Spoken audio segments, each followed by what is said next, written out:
All right, so ready to conduct our experiment. Like any hobby, you need to get your tools prepared. And so I've got my smoker and I've got my bee suit behind me and various implements of destruction. Bees are flying around very happily today. You see a lot of activity in the front. Those are more than likely new bees that are just practicing flying. So that's kind of cool. Lots of activity in the front, no fighting. So there's no concern that other hives are coming to steal their bees. No killer hornets or whatever. So all looks good on the outside, and even though I'm doing an experiment, that the thing that's interesting with biology is I can't turn it off. In the chemical plant or in the manufacturing plant, I can turn the machine off. I can do experiments on a dime. In the beehive area, the bees are determining what's going on, and I am just an observer for the most part, and hopefully my activity is helping them.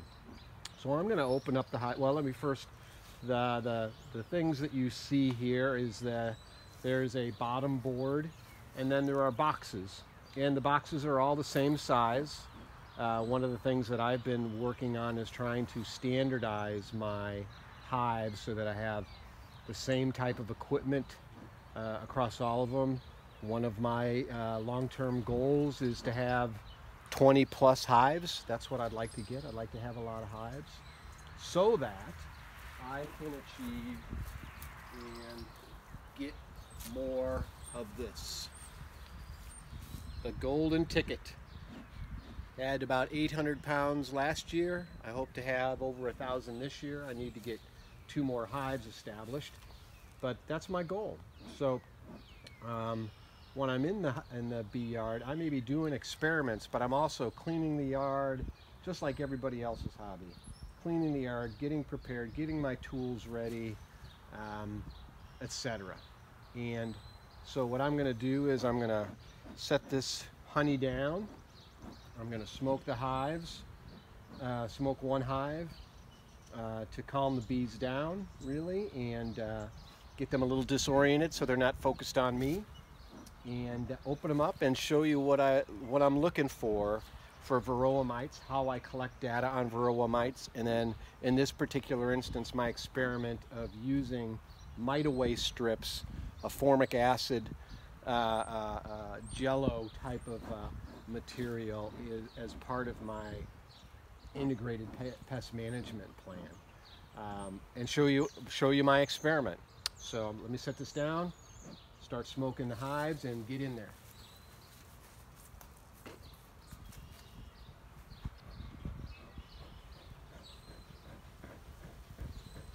This is Gabby that I'm working on. We'll start off with Gabby here, closer to the camera.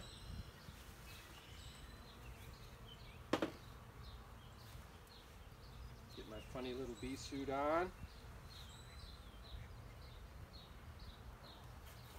I am not one of those people that you'll see on YouTube that doesn't use a suit. I use a suit all the time, and I applaud them for being able to do it. I've just not, it's not one of my goals, so it's much easier for me to put the suit on, get in, be very cautious, move slowly, do good beekeeping, but my goal is not to have, to not wear a suit. Other people have that as a goal, and that's great. That's not one of my goals. So let's go ahead, and usually when you smoke a hive, you want to leave them alone for a little bit. Let's open this up.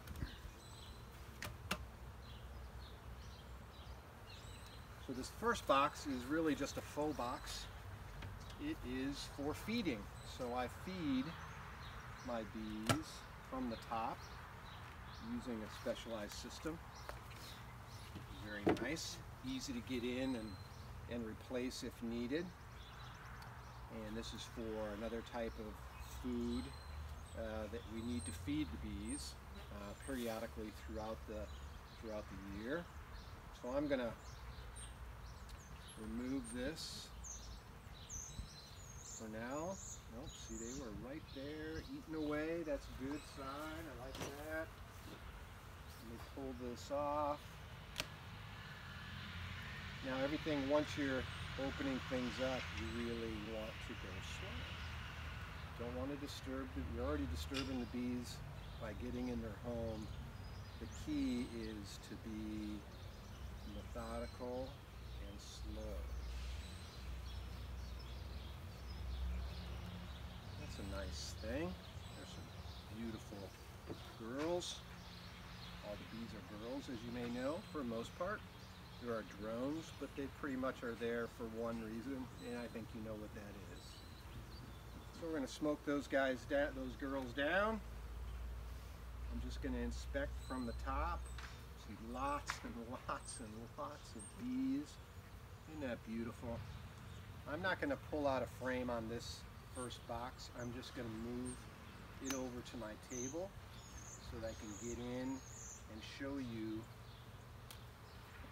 a frame that is important to show.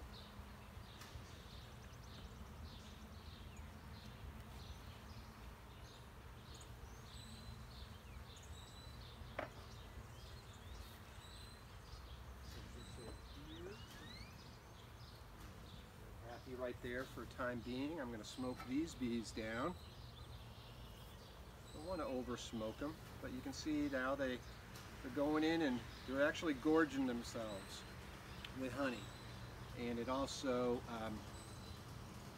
interferes with any chemical signals that they might be giving off to say, hey, there's a bear getting in to eat your honey. And so I'm looking down and I can see just tons of honey and other things. I'm going to pull a frame out just to show you how I detect varroa mites. So let me pull out a frame, and there's my neighbor who cuts his lawn at least 6 times a week. Good old Pat. Good guy though. And I give him honey because he tolerates my beekeeping. So no harm, no foul here. So I'm going to pull out a frame, show you what I do when I'm looking for varroa mites, which is my experiment today. Is all about varroa mites. And so what I would do is this is a frame full of honey and bees. So there's a bunch of bees, and there's nectar. Oh, by the way, there's dandelion nectar starting flow, so this is great. I don't have to worry about look at all that. Look at all that honey already. That's all honey that will be beautiful in that jar eventually. And that's on the edge. That's on the edge of the hive. So that's fantastic. Really cool.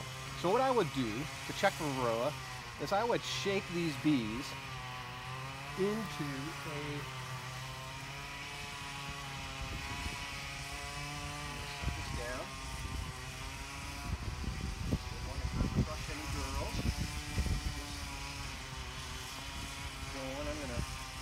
down a little bit. Look at how gentle they are. They are already swarming at me.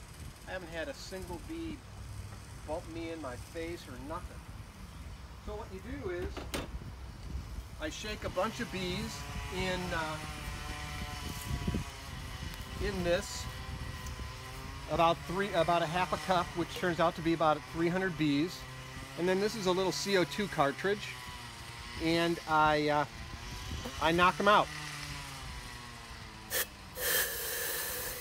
Knock them out with CO2. It also knocks off any varroa mites. I roll them around back and forth they're now knocked out for 2 or 3 minutes. And then I shake the detritus, the mites, onto that table, and then I count them. And then do simple math and come up with a value of how many mites per 100 bees. And in this case, what I did this 5 days ago, is that I was coming up with 5 to 8 to 10, I did it a couple times, 5 to 8 to 10 mites per 100. That's a lot, so I need to treat. And so as part of my experiment and as part of my bee coach's advice, I'm using something called mite away strips, which is a formic acid based part of an integrated plan. And see, I'm moving too fast and the bees don't like that. They're getting, a couple of them getting a little agitated, so I want to make sure that I put this back. I'm going to put my frame back here. My frame of beautiful honey. Oh my gosh, I can't believe how many bees are already in this hive. Unbelievable. This is great. On previous inspections, there was lots of baby bees and brood, so that's all good news that you want to check for in a hive inspection. Certainly try to find the queen, but if you can't, are there eggs? Are there brood? Oh my gosh, good stuff. So, because I had such a high load, I added, look at how heavy this is. Holy cow. That's heavy. You can see those white strips right there. I'm going to set this down over here just briefly. I don't know if there's any brood up in there. It could be. But what you do is you put these formic acid strips there, and the vapor basically kills the mites. That's the theory, and that's my experiment. I hope to come back in a couple days, take these off, and do another mite count. And hopefully my mite count is well below 3 to 4 mites per 100. I'm hoping 0. So it's just beautiful to watch. So that is my experiment, and this is how I do inspections as well. So let's put this back together. I'm not going to open up anymore because in a couple days I'm going to have to get in here, look for the queen, see how they're doing, take these formic acid strips off, and then go on to the other hive. Let me put the hive back together.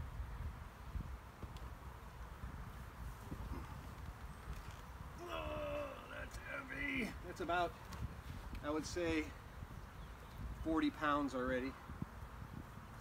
This one is much lighter. So they got plenty of room. I wish there was more honey up here, but it's all good. It's all good. Good old bees. And now that the dandelions are out, they are just going to be going crazy pulling in nectar, which is a wonderful thing. So, here we go. Here's my feeding system back on. Feed the bees and make them grow.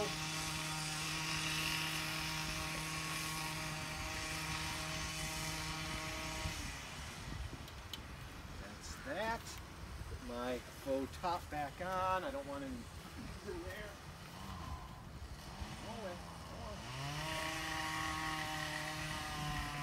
When I open that, I want to be able to change that sugar water easily. That's the idea of this type of feeding system. And then back on top with the top ready to go. My experiment is in place. Love it. Very cool.